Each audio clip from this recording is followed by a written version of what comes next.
Bħalissa ninsab fil-kwartier Ruman tal-Esquilin, l-iktar kwartier għoli fil-kapitali Taljana. Fil-fatt, Ruma, kif nafu tajjeb, imamula minn 7 għoljiet. L-għolja tal-Esquilin hija l-iktar għolja biex infakkarkom u tifmu iktar x'qed ngħid, kieku jkolli nimxi bidriet San Pietru u nimxi fl-istess soli, jiena niġi fuq il-kopla ta' San Pietru, naqtaħħa l-kopla ta' San Pietru, warajja tinsab il-Bażilika Papali ta' Santa Maria Maggiore, l-ikbar knisja b'devozzjoni lejn il-Madonna f'Ruma. Din il-knisja, din il-Bażilika ġiet mibnija permezz ta' miraklu. Kemm il-Patrizju Giovanni 1650 sen ilu, kif ukoll il-Papa Liborio kienu ħolmu li l-Madonna xtaqet knisja f'din iż-żona, imma ma qaltilhomx fejn. Qaltilhom biss li kienet se tagħti sinjal. Is-sinjal kien li fil-5 ta' Awwissu ta' dik is-sena, fi sħana kbira li kien hawn f'Ruma, mirakolożament niżlet il-borra fuq Ruma. Dak kien is-sinjal għal Papa Liborio kien jaf allura fejn kellu jibni din il-knisja. Illum id-dokumentarju tagħna ser idaħħalna f'din il-Bażilika hekk importanti. Ġifieri 1600 sena ta' legat, ta' storja, ta' arti, immanka ta' fidi u ta' mħabba lejnhom mill-Feddej, il-Beata Santissima Marija.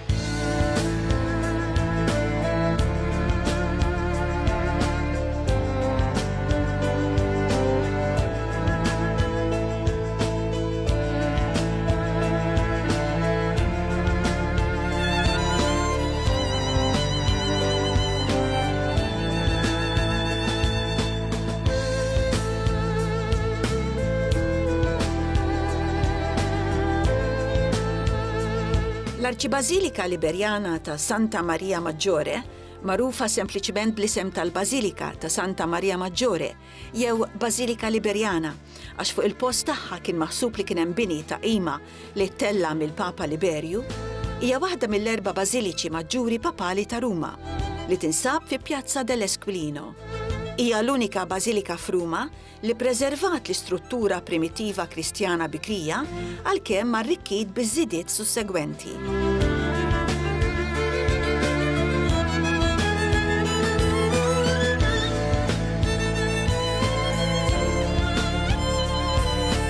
Ecco perché è chiamata. Din il-Knisja jisimha Santa Maria Maggiore. Dan huwa l-ikbar u l-iżjed santwarju importanti tal-Punent Latin. Di tutto l'Occidente latino e della. Din hija l-ikbar knisja dedikata lil Madonna. Fil-fatt, skont studji riċenti ħafna ta' riċerkaturi Ġermaniżi u Olandiżi, Tedeschi e olandesi che. il-fabbrika, jew nistgħu ngħidula hekk il-proġettazzjoni ta' din il-Knisja, twildet mill-ewwel b'mod grandjuż. Uħud isostnu li din il-Bażilika tal-Papa Liberju kellha navata waħda li kienet knisja żgħira li ġiet żviluppata minn bini ieħor li seta' kien jeżisti qabilha.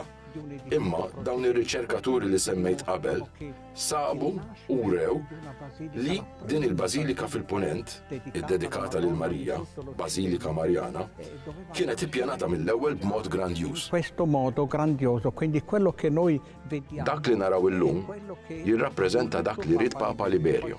Imbagħad, wieħed jifhem li tul is-sekli din il-Knisja ġiet imsebħa b'ħafna opri. Imma, fundamentalment, din il-Bażilika bi 3 navati u bil-mużajk li jinsab fin-navata prinċipali. Dawn imorru lura għal nofs ir-4 seklu, wara l-miraklu ta' meta niżlet il-borra f'Awwissu.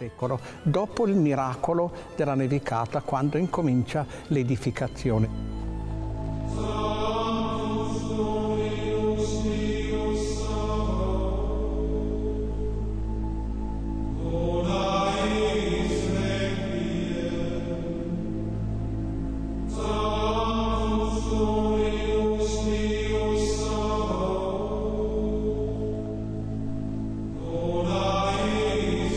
L-obelisk tal-Esquilin huwa wieħed mit-13 l-obelisk antiki ta' Ruma li jinsab fi Pjazza dell'Esquilino wara l-abside tal-Bażilika ta' Santa Maria Maggiore fiċ-ċentru tal-kwartier tal-Esquilino li minnu jieħu ismu.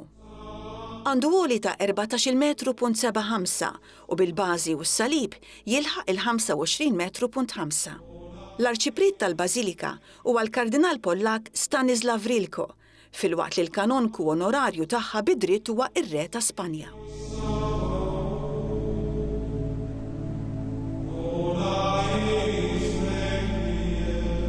Poi dopo il Papa Liberio.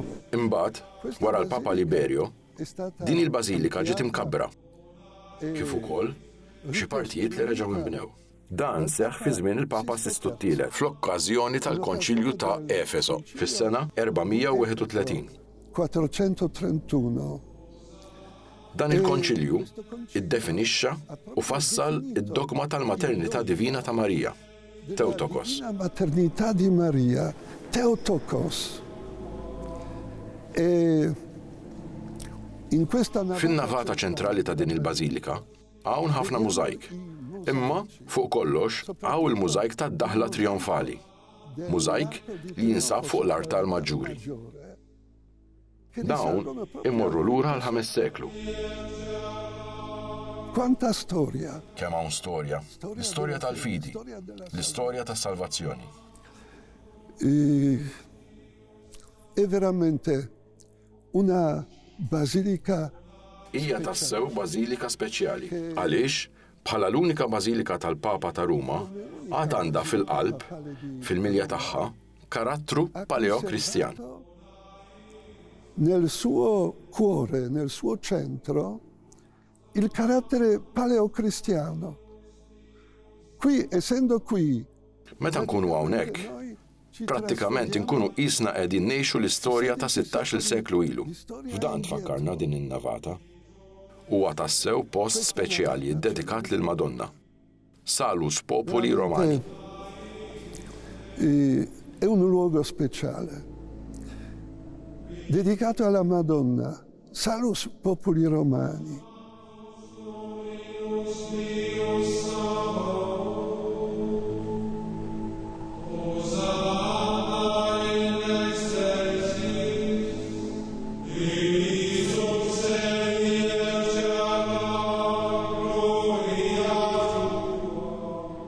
L-oriġini tal-Bażilika ta' Santa Maria Maggiore tmur lura għal ħafna u ħafna fi żmien u nbniet fuq talba tal-Papa Sistu III bejn is-sena 432 u l-440 wara Kristu. Il-bini tal-Bażilika fġieħ il-Madonna kien ispirat skont tradizzjoni minn ħolma li il-Papa Liberju kellu u anke mill-Patrizzju Giovanni. Fil-ħolma deret il-Verġni Mbirka li suġġerit il-post fejn kella timbena l-Knisja u dan il-fatt seħ b'mod kompletament mirakolus.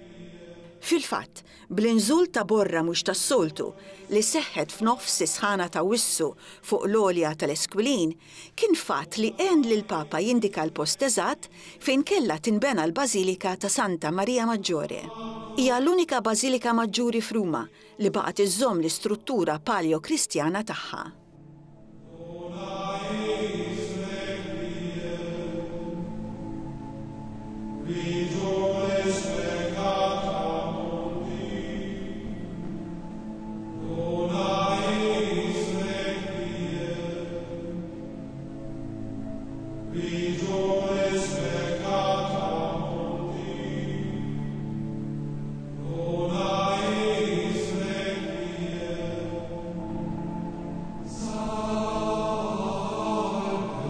In questa basilica si trova però ancora un altro luogo molto caro. F'din il-Bażilika għaw post ieħor li huwa għal b'ħafna Rumani għal viżitaturi.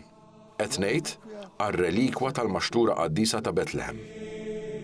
L-istorja tagħha hija interessanti ħafna għaliex fis-7 seklu il-Patriarka ta' Ġerusalemm, San Sofronio, meta beda jara li l-qagħda f'dawk in-naħat kienet qed tkun dejjem iżjed inkwetanti. Kien bagħat ir-relikwa tal-Maxtura Qaddisa f'Ruma. Kien bagħatha lil Papa Teodoru l-ewwel. Più inquieta ha mandato la reliquia della Sacra Culla a Roma al Papa Teodoro I, che era un papa di origine poi palestinese. U wara kollox, dan il-Papa kien imwieled il-Palestina.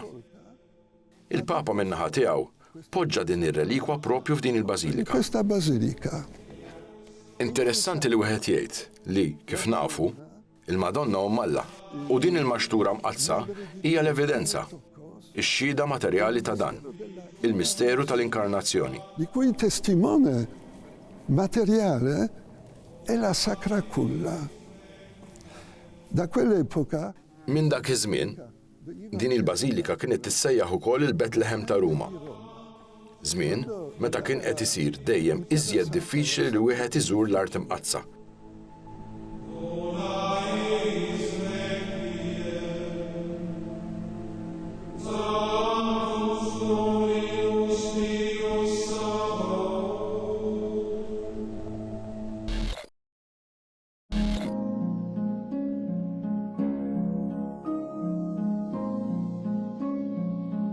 Il-bini tal-Bażilika, inklużi t-taraġġ ta' barra, jikkostitwixxi żona ekstraterritorjali favur is-Santa Sede.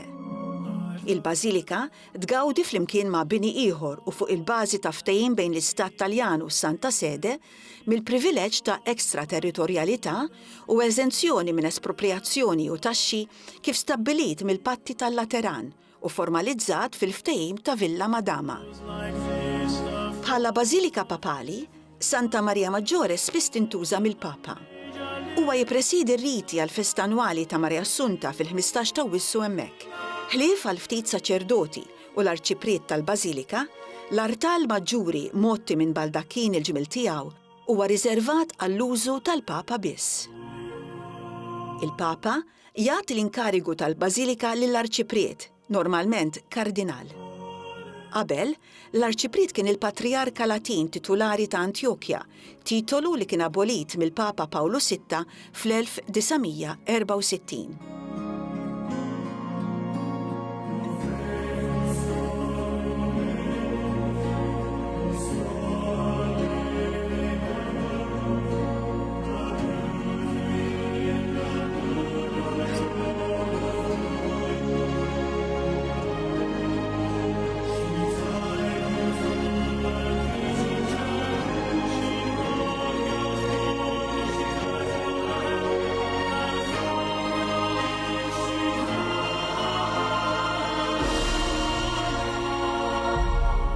ormai 5 anni fa il Santo Padre Francesco mi consegnava la 5 snin ilu, il-Papa Franġisku nominani bħala l-arċiprit ta' din il-Bażilika. e in questa occasione mi ha detto: lei va in una basilica speciale. F'din l-okkażjoni huwa għalli hekk, inti sejjer f'bażilika speċjali ħafna. Għaliex mhijiex biss bażilika papali, iżda wkoll l-iktar santwarju antik tad-dinja Kristjana u l-om tas-santwarji Marjani kollha tad-dinja. Madre di tutti i santuari mariani nel mondo. Ho pensato subito. Mill-ewwel ħsibt li din kienet responsabilità kbira. Il-Papa kompla jippreċiża. Int, bħala l-arċiprit, trid tkun l-assis fidil ta' dan il-post qaddis. Trid tkun ukoll dak li anqal il-ħajja ta' dan is-santwarju, l-animatur tiegħu. Anche animatore della vita di questo santuario. Għalhekk, illum ninsabu f'post speċjali. L-eqdem santwarju Marjan fid-dinja. L-istorja tiegħu tmur lura għal Papa Liberju f'nofs ir-4 seklu. La sua storia risale al Papa Liberio, metà del IV secolo.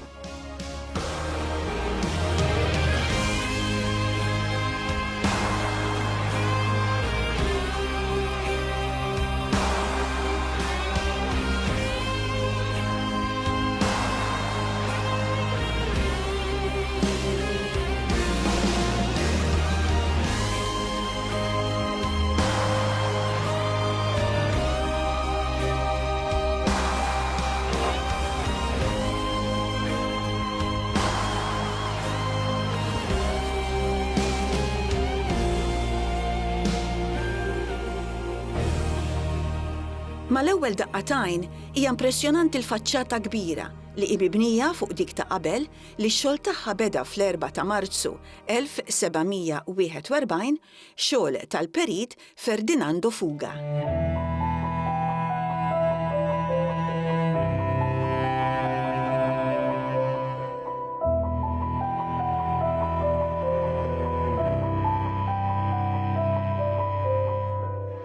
Bħalissa ninsabu f'nofs il-portiku. Portiku li nbena fis-sena 1750. Fil-fatt, dan il-portiku jaqqat il-pjazza mal-Bażilika. L'oggetto più importante in questo portico. L-istatwa li qed taraw warajja hija l-iktar element importanti f'dan il-portiku. Statwa ta' Filippu r-Raba li kien ir-re ta' Spanja. Permezz ta' din l-istatwa, infakru li għal dawn l-aħħar 5 sekli din il-Bażilika kienet u għada taqa' taħt il-protezzjoni tal-Kruna ta' Spanja. Fil-fatt, illum il-ġurnata, ir-Re Felipe huwa il-protokanoniku tal-Bażilika u dan skont it-tradizzjoni li twildet sa mill-aħħar tas-seklu 14. Dak iż-żmien, Isabella u Ferdinando, ir-Reġina u r-Re ta' Spanja taw bħala għotja lil din il-Bażilika l-ewwel deb li kien ġab lura miegħu Kristofru Kolombu mill-Amerika. Dan intuża sabiex jiġi ndurat is-saqf tal-Bażilika.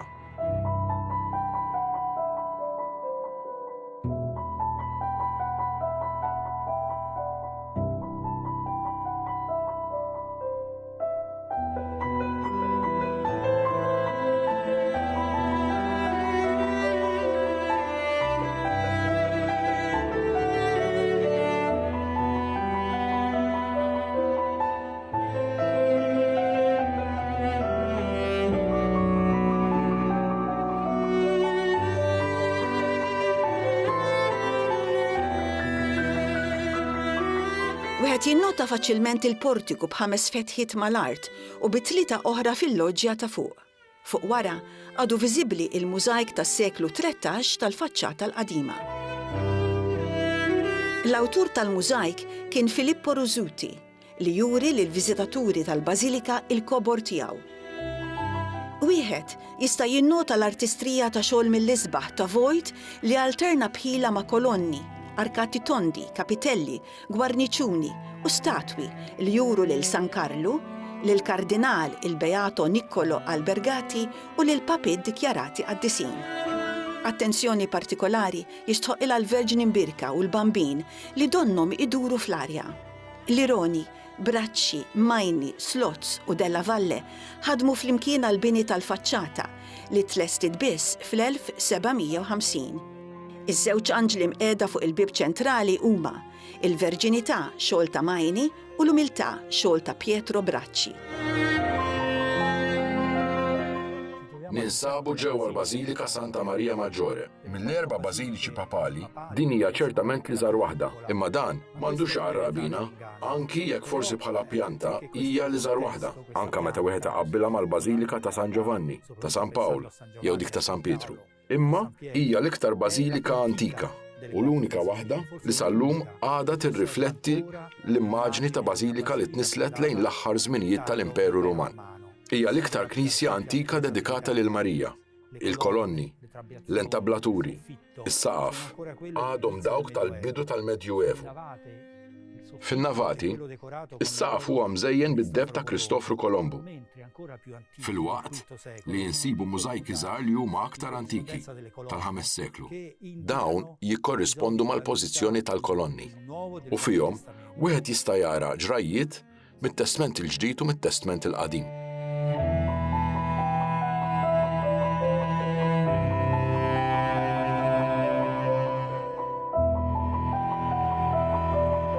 Kif tidħol fil-Bażilika, wieħed isib żewġ sepulkri li tpoġġew ħdejn il-bib tan-nofs wara li kienu trasferiti hawn mit-tribuna fejn twaqfu l-ewwel. Dak fuq in-naħa tal-lemin huwa tal-Papa Clement IX li ġie magħmul minn Clement X għax kien il-kreatura tiegħu. Carlo Rinaldi għamel it-tpinġija u gwidi l-istatwa tal-Papa. Dik tal-Fidi Cosimo Fancelli u dik tal-Karità hija ta' Ercole Ferrata.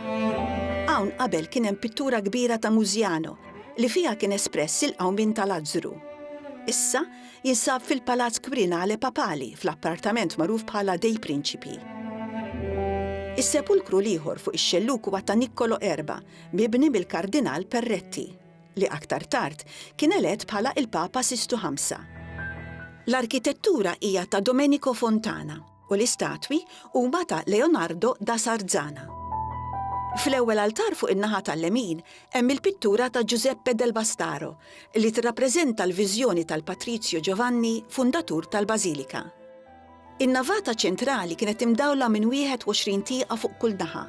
Meta wieħed ħares il fuq jista' jammira is-saqaf bil-kaxxi tad-deb li jagħmel l-intern saħansitra isbaħ u aktar affaxxinanti.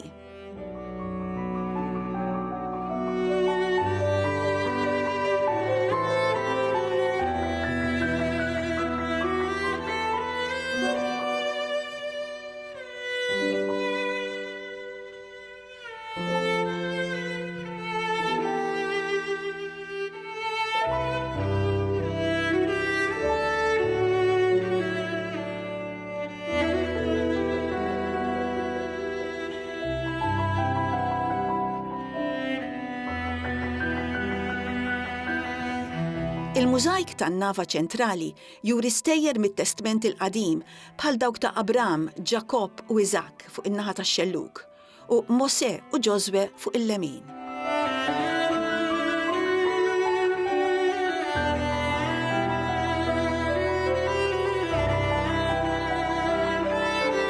Oriġinarjament kien hemm 42 kwadru, issa għad fadal 27.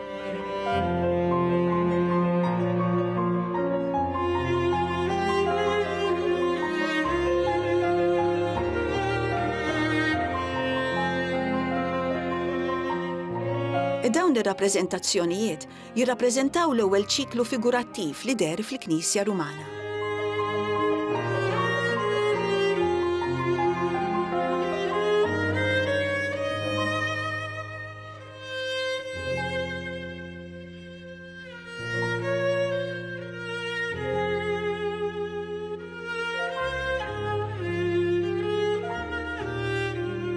Dak li jolqot malli wieħed jidħol fl-ispazju internu ċentrali tal-Maqdes huwa il-fantasmagorija ta' kuluri u dwal li mdawra bih il-Knisja.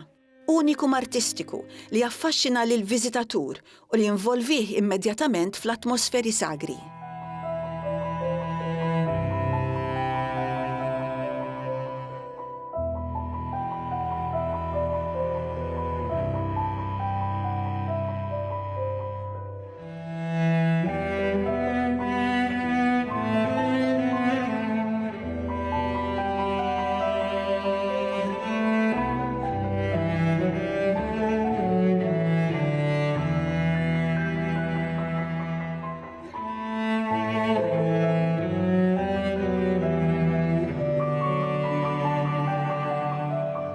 L-art tal-mużajk tal-Bażilika li hu tas-seklu 13 u xogħol tal-imalmin ċelebri tal-Irħam il-familja Kozma u li għalhekk dan l-istil kozmatesk baqa' msemmi għalihom.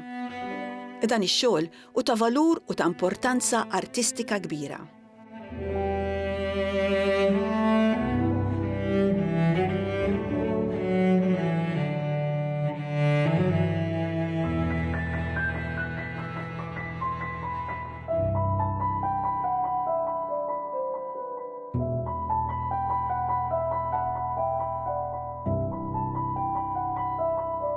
Meta Pellegrini żur il-Bażilika ta' Santa Maria Maggiore, jista' jammira l-Kappella Cesi, ikkummissjonata mill-Kardinal Paolo Emilio Cesi u ħuh Federico.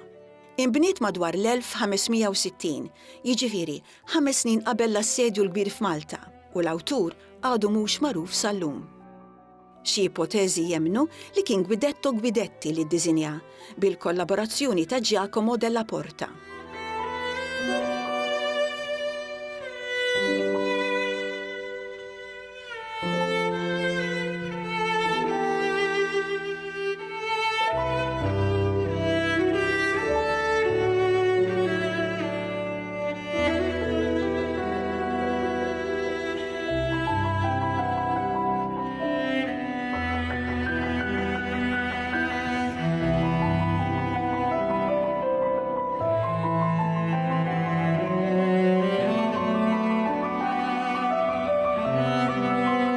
Inkomplu bil-mawra ġewwa l-Knisja u tiġi quddiem għajnejna l-istatwa ta' Reġina Pacis, xogħol ta' Guido Galli.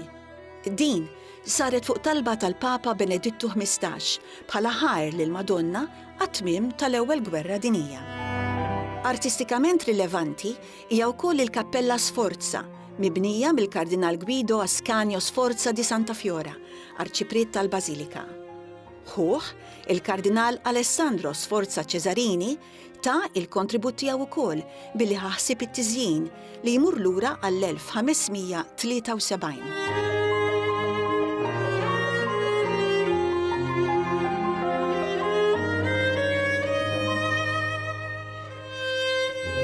Skont Giorgio Vasari, l-awtur tal-proġett, kien Michelangelo Buonarroti li ħallinna żewġ abbozzi relatati miegħu fejn jidher ċar il-pjanta oriġinali bellissi fil-ġnub u kamra rettangolari li fiha l-artal. Fl-istess sena ġew misbugħajn il-pitturi imdaħla fil-monumenti funebri u l-altar, xogħol ta' Gerolamo Cicciolante da Sermoneta. Il-pittura fuq l-altar li turi l-Assunta hija xogħol ta' Cicciolante. L-ark trionfali huwa magħmul minn 4 reġistri.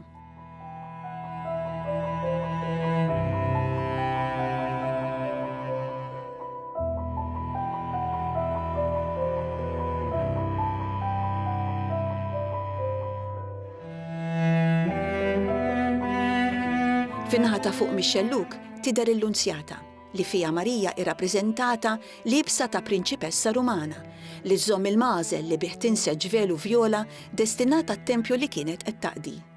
L-istorja tkompli bitħabbira lil Giuseppi, l-adorazzjoni tal-Maġi, il-massakru tal-innoċenti. F'din il-kaxxa nistgħu nosservaw il-figura bil-mant blu li jagħti daru lin-nisa l-oħra. Tidher Santa Elisabetta li taħrab San Ġwan f'idejha.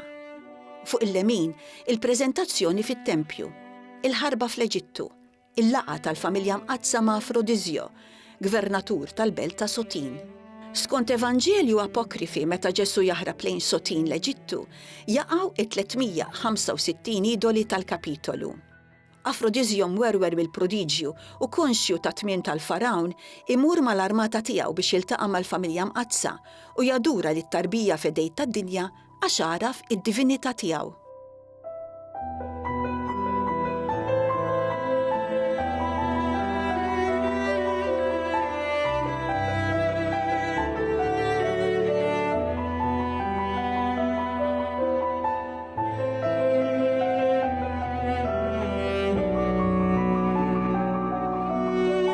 L-aħħar pannell jirrappreżenta l-islaten maġi fil-preżenza ta' Erodi. Friġlejn l-arkata, iż-żewġ tibliet, dak ta' Betlem fuq ix-xelluk u dak ta' Ġerusalem fuq il-lemin. Jekk Betlem hija l-post fejn twieled Ġesu u fejn isseħħ l-ewwel epifanija tiegħu, Ġerusalem hija l-belt fejn imut u jqum. U bekk hemm rabta mat-tema apolittika tal-miġja definittiva tiegħu fl-aħħar ta' żmien, enfasizzata mit-tron vojt fiċ-ċentru tal-arkata, tron imdawwar minn Pietru u Pawlu. L-ewwel imsejjaħ minn Kristu biex ixerret il-bxara tajba fost il-Lut, l-ieħor fost il-Ġentili u l-Pagani. Kollha flimkien ser jiffurmaw il-Knisja li tagħha Pietru huwa l-gwida u Sistu tlieta suċċessur tiegħu. Bħala tali u bħala Episkopus Plebidei huwa fidejh li jmexxi lil poplu talla lejn Ġerusalem tas-sema. Fis-seklu 13 il-Papa Niccolo Erba, l-ewwel Papa Franġiskan, iddeċieda li jwaqqa l-abside oriġinali u jibni dak attwali billi jiċċaqlaqa lura ftit metri biex bekk kiseb tranżett tal-kor bejnu u l-arkata.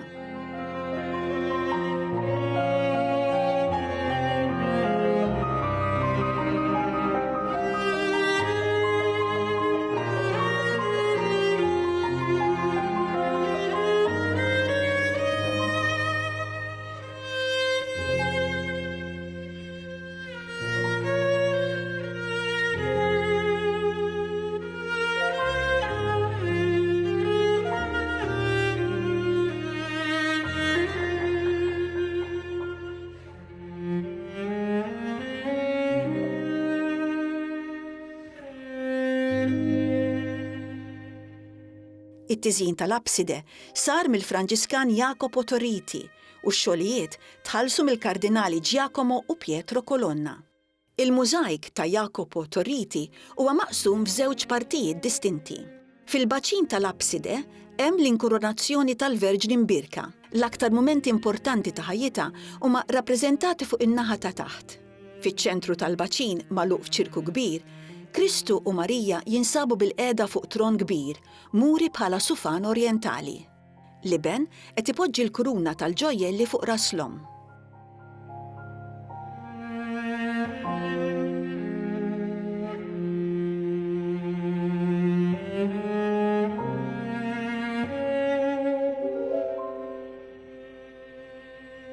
Fit-tarf tan-navata nsibu l-altar Maġġuri. L-iktar ħaġa partikolari li tiġbed l-attenzjoni tal-viżitaturi u tal-fidili kollha hija il-mużajk il-kbir li jinsab fl-abside. Huwa x'aktarx l-iktar mużajk sabiħ u rik tal-Medjuevu li wieħed isib f'Ruma. Dan il-mużajk huwa xogħol Jacopo Torriti li sar bejn is-snin 1295 u 96. Ta' min wieħed jgħid li Torrini kien kontemporanju u ħabib ta' Giotto. Darba xi ħadd staqsa kemm fih madum, kemm fih biċċiet tal-ħġieġ, jew kolorit, jew nkella ndurat bid-deb. Fil-fatt, dan il-mużajk fih iżjed minn 2 miljun biċċiet żgħar li jintużaw biex jikkomponuh, biex jikkomponu din ix-xena tal-inkoronazzjoni ta' Marija. Fuq naħa ta' fuq naraw lil Marija bil-qiegħda fuq it-tron u b'Ġesu jlibbisha l-kuruna. Fil-waqt li fuq il-lemin u fuq ix-xellug naraw lil San Pietru, San Pawl, San Franġisk u Sant'Antnin. Fil-waqt li fin-naħa t'isfel tal-mużajk naraw ġrajiet mill-ħajja ta' Marija. Mentri fuq l-altar naraw il-baldakkin il-kbir u dan jiġbaħ lil dak ta' San Pietru. Dan ġie mwettaq fl-1750 minn Ferdinando Fuga li kien l-arkitett papali. Dan l-arkitett ittrasforma l-bażilika kollha, sebbaħa, irranġa, neħħa ħafna statwi u monumenti. Dawn kienu tpoġġew f'din il-Knisja tul iż-żmien. Dan għamlu biex ħoloq dan l-effett ta' ndafa ta' ordni kbir. F'din il-bażilika Ferdinando Fuga sewwa wkoll l-art, il-pavimentar. Dan huwa magħmul minn eluf ta' biċċiet żgħar ta' rħam antik li jmorru lura għal żmien ir-Rumani. Fil-fatt, il-pavimentar jagħti impressjoni ta' tapit prezzjuż ħafna u jgħatti l-art kollha.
Fil-mużajk, Marija mhix meqjusa biss bħala l-om, imma aktar bħala l-Knisja om, l-arusa tal-iben.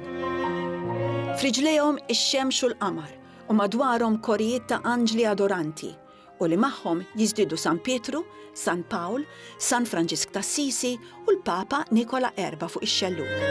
San Giovanni Battista, San Giovanni Evangelista, Sant'Antonio u donatur tax-xogħol il-Kardinal Colonna fuq il-lemin. Fil-qiegħ tal-abside jinstabu xeni mill-ħajja tal-Madonna fuq il-lemin u fuq ix-xellug xeni tad-Dormizio li tinsab eżatt taħt l-inkurunazzjoni. Dan il-mod kif ġiet deskritta l-mewt tal-Verġni Mbirka huwa tipiku tal-ikonografija Biżantina, iżda dan infirex ukoll lejn il-punent wara l-Kruċjati. Il-Verġni tinsab mimduda fuq is-sodda u waqt li l-anġli qed iħejju biex ineħħu ġisimha mill-ħarsa mistaġba tal-Apostli, Kristu jieħu r-ruħbajda tagħha f'idejh, jistennija fis-sema. Torriti isaħħa ix-xena b'żewġ figuri żgħar ta' Franġiskani u lajk b'kappa tas-seklu 13. Taħt id-Dormizio, il-Papa Benedittu XVI poġġa n-Nattività ta' Kristu mill-isbaħ ta' Mancini.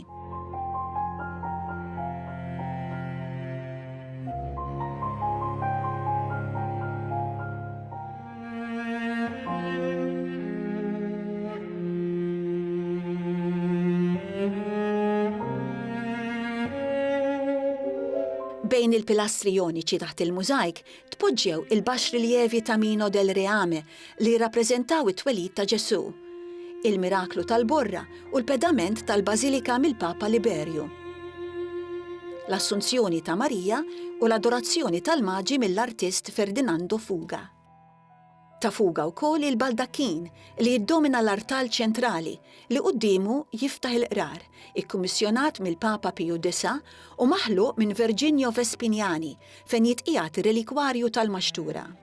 L-istatwa ta' Piju IX, il-Papa tad-dogma tal-Immakulata Konċizzjoni, hija xogħol ta' Ignazio Jacometti u tpoġġiet fl-ipoġew bir-rieda tal-Jun 13. Teżuri artistiċi oħra preżenti fil-Bażilika ta' Santa Maria Maggiore huma il-qabar tal-Bernini li jinsab fuq naħa waħda tal-Artal Maġġur.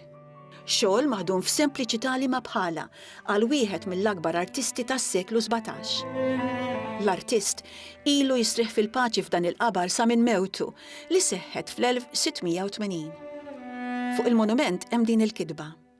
In-nobbli familja Bernini qed tistenna minn hawn il-qawmien mill-mewt.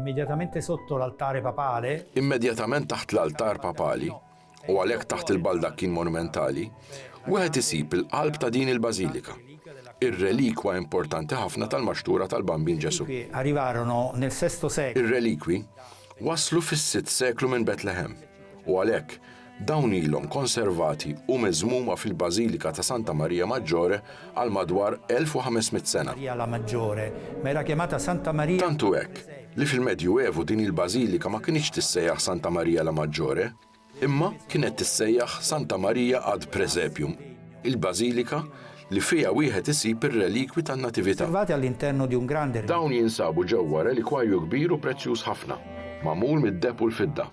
Kien maħluq minn Giuseppe Valadier fl-1802. Dan ir-relikwarju huwa ħafna iżjed riċenti minn dak li kien hawn qabel, li kien ovvjament iżjed antik, kien kollu kemmu tad-deb li kien hawn qabel u kien imur lura nofs il-5 seklu. Imbagħad għandna il-Maxtura Sagra magħmula u mpoġġija fil-fidda u l-kristall minn Valadier. Din titqiegħed quddiem l-artal tal-ipoġew quddiem l-istatwa ta' Piju IX. Kienet waslet f'Ruma bħala rigal tal-Patriarka ta' Ġerusalem Sofronio lil Papa Teodoru l-Ewwel. Fil-passat, investigazzjonijiet xjentifiċi stabbilixxew li l-injam ta' din il-Maxtura huwa kompatibbli ma' dak tas-siġra tal-Aġru imkabbra 2000 sen ilu fl-art fejn twieled Ġesu. Fl-avvent tal-2019, il-Papa Franġisku ddeċieda li jrot lura bħala rigal di relikwja lill-insara tal-art imqazza. Il-konsenja tagħha seħħet mill-arċipriet tal-Bażilika il-Kardinal Stanislav Rilko lil kustos tal-Art Imqazza u l-Franċiskan Francesco Patton. Ix-xogħol ammirevoli huwa il-presepju ta' Arnolfo di Cambio, ikkummissjonat mill-Papa Sistu III, li dak iż-żmien ħoloq fil-Bażilika primittiva grotta tan-Natività, simili għal dak ta' Betlem. It-tlet maġi b'libsa u żraben fi stil gotiku eleganti u goff u San Giuseppe jammiraw il-miraklu li jseħħ. Naturalment, hemm il-bambin f'dirajn il-Madonna imsaħna mill-baqra u l-ħmara. Ma nistawx ma nsemmux elementi ieħor li jaqgħat l-istampa ta' din il-Knisja, l-importanza tal-organi. F'din il-Bażilika nsibu 5 żgħar u kbar. 5 organi, più grandi, più piccoli. L-organi li jinsab fl-abside, dak li jinsab ħdejn l-altar papali, huwa wieħed mill-iktar organi antiki u importanti ta' Ruma. Għandu estensjoni ta' noti wiesa ħafna u meta jindaq, meta jidwi, il-Bażilika issir qisha kaxxa armonika waħda. U dan jagħti importanza kbira lil dan l-organi antik, anki jekk forsi mhux daqshekk monumentali bħal organi oħra. Dan għaliex mill-lat akustiku kif qed qabel, kull meta jindaq, il-Bażilika kollha tidwi bl-armonija. Quindi i concerti e la musica. Għalhekk il-kunċerti, il-mużika sagra, speċjalment waqt il-funzjonijiet u ċelebrazzjonijiet tal-miliet li għandhom tifsira speċjali f'din il-Bażilika, jakkwistaw valur artistiku ħafna iktar straordinarju. Un valore straordinario.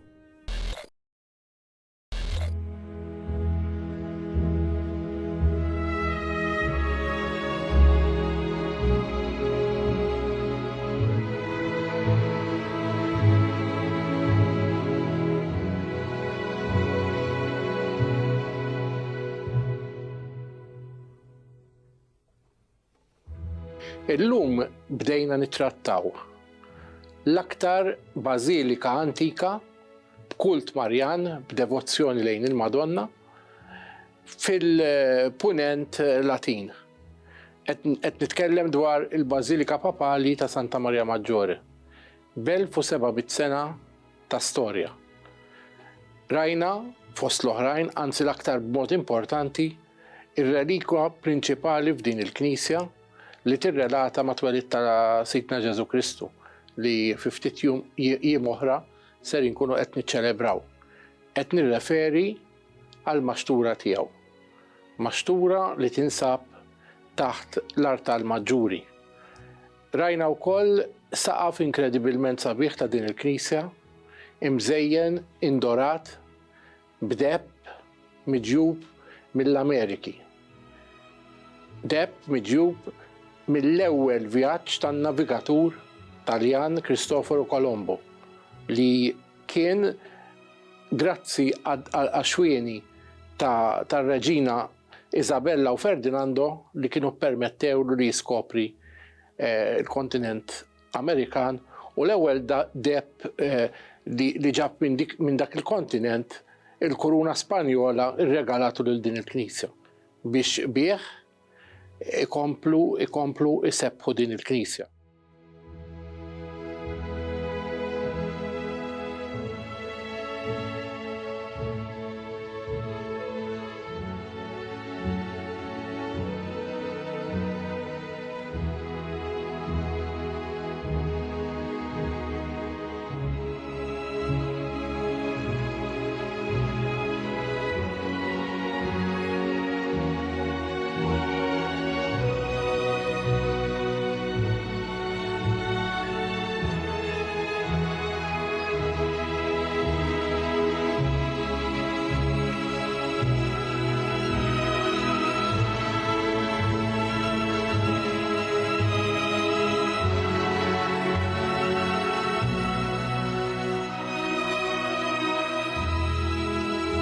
Rajna diversi kappelli. Però fil-episodju li jmiss il-ġimgħa d-dieħla ħankomplu naħdmu fuq din il-Bażilika li tant baqa' informazzjoni x'noħorġu fit-tieni episodju. Permezz ta' dan l-eluq għall-ewwel episodju wkoll inħoss anka li wieħed bil-kontributuri li tant għenna biex stajna namlu dan il-produzzjoni, il-professur Santeguido. Nirringrazzja lill-professur Santeguido għall-assistenza li tagħna kemm domna niġbdu dawn il-filmati f'din il-Bażilika Rumana. Mhux biss hekk, imma anke nikkongratulaħ li f'dawn id-diem ukoll irċieva unur tar-Repubblika f'jum ir-Repubblika ta' Malta min idejn tal-eċċellenza tiegħu il-President ta' Malta, Dr. George Vella. Professor Guido, devo ringraziarla per tutta la vostra assistenza durante il nostro soggiorno a Roma per fare tutte le riprese della Basilica di Santa Maria Maggiore, ma devo anche congratularla per l'onore che avete ricevuto durante questi giorni, esattamente nella festa della Repubblica di Malta, da parte del Presidente della Repubblica, Sua Eccellenza il Dottor George Vella.